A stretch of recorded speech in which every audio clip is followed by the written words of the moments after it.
আজকে আমরা নিজে হাতে চিকেন গ্রিল এবং মেয়োনিজ আর নানটা আমরা অবশ্য কিনে নিয়ে আসছি বাইরে থেকে, কারণ নান আসলে আমরা কেউ বানাইতে জানি না, আর কীভাবে বানাই তাও জানি না।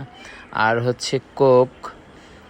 তো আমরা এখন আজকে হচ্ছে একটা বার্থডে উপলক্ষেই আসলে খাওয়াটা, তো আমি আসলে খাওয়াচ্ছি না, কিন্তু আমাকে খাওয়াচ্ছে। তো হিসাবে আজকে আমারই খাওয়ানো উচিত, কারণ আজকে আমার বার্থডের দিন ছিল। তো আমার বার্থডের দিনে এরা সবাই আমাকে নিয়ে অনেক মজা করতেছিল। আমরা আসলে আজকে সারাটা দিনই খুব মজা করছি, বিশেষ করে রাত্রে আমরা সবাই বাইরে গ্রিল পার্টি করলাম। এরপরে তো আরও অনেক কিছু ছিল, বাট এখানে শুধু আজকের মতো। এই যে আমার গিফট, যদিও আমি গিফট পেয়েছি, গিফটের জন্য আলাদা ভিডিও থাকবে, যেটা হচ্ছে আমি আসলে কি গিফট পেয়েছি সবার থেকে।